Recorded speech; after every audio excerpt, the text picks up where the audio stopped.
السلام علیکم ورحمۃ اللہ وبرکاتہ۔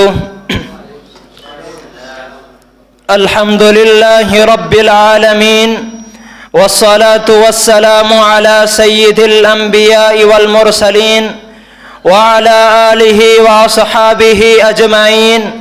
ومن تبعهم بإحسان إلى يوم الدين، أما بعد،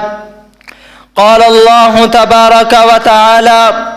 وما لكم لا تقاتلون في سبيل الله والمستضعفين من الرجال والنساء والولدان الذين يقولون ربنا أخرجنا من هذه القرية الظالم أهلها واجعل لنا من لدنك وليا واجعل لنا من لدنك نصيرا۔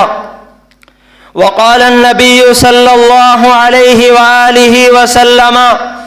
ان المؤمن للمؤمن كالبنيان يشد بعضه بعضا، رواہ البخاری۔ کچھ اہل ستم، کچھ اہل حشم کشمیر ڈھہانے آئے تھے۔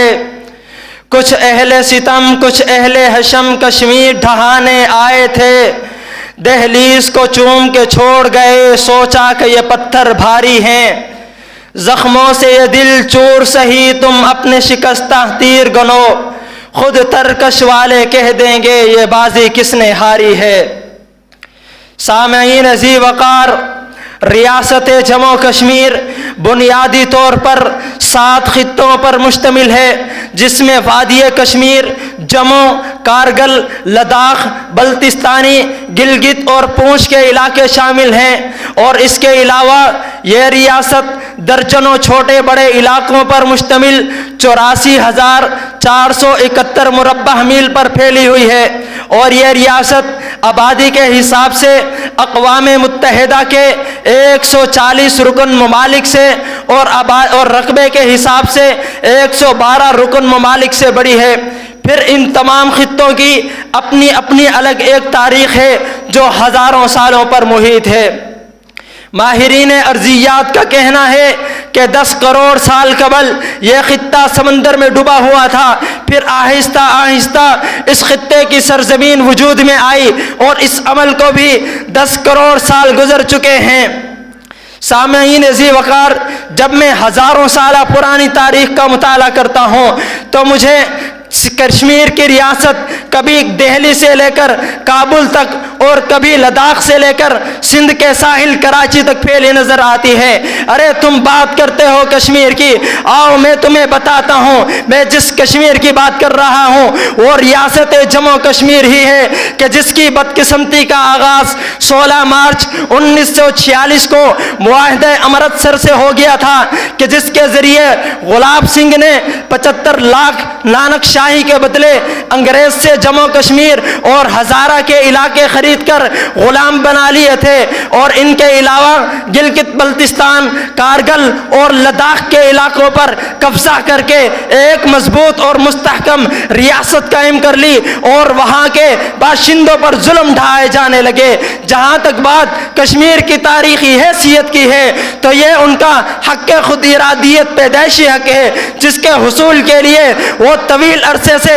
جد و جہد کرتے نظر آ رہے ہیں، اور جس کی خاطر ہزاروں کشمیریوں نے اپنی جانوں کے نذرانے پیش کر دیے، مگر پاکستان کا نعرہ لگایا۔ کشمیریوں کی آزادی و جد و جہد کا آغاز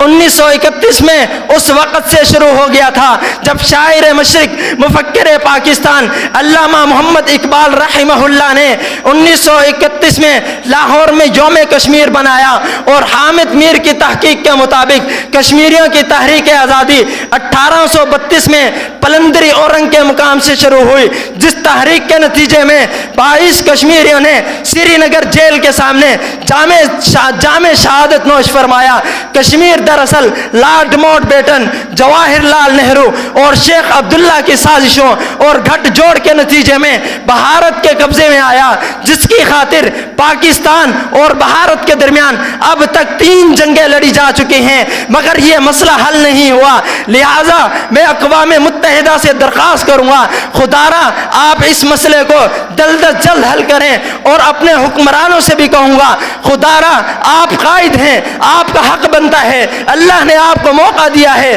آپ اس موقع کو ضائع نہ کریں۔ آپ قائد ہیں، ایک قائد کی حیثیت ایک ڈرائیور کی طرح ہوتی ہے۔ ڈرائیور اپنی گاڑی کو جس طرف موڑے گا سواریاں اسی طرف جانے کو مجبور ہوگی۔ آپ اپنا رخ جس طرف کریں گے عوام کا رخ اسی طرف ہوگا، مگر ہماری بدقسمتی یہ ہے کہ ہماری عوام کا رخ سوشل میڈیا، الیکٹرانک میڈیا کی طرف ہے، اور ہمارے حکمرانوں کو امریکہ، پیرس اور واشنگٹن کے رخ عزیز ہیں۔ خدا را آپ ان کی غلامی سے آزاد ہو کر برطرف ہو جائیں اور آپ مظلوم کشمیریوں کی آواز بنیں اور کشمیریوں کا مسئلہ حل کریں۔ کسی کہنے والے نے کیا خوب کہا، مقتل سے اپنی یاری ہے، اقدار پرانا لگتا ہے، صدیوں سے کٹنا عادت ہے، ہر وار پرانا لگتا ہے، تم سنگ اٹھاؤ یا خنجر، حق بات ہمیں یہ کہنی ہے، یہ ظلم تشدد سرکاری، یہ سرکار پرانی لگتی ہے، پرچم پاکستان کی خاطر ہم جان نچھاور کر دیں گے، گر وطن نے ہم سے حکم مانگا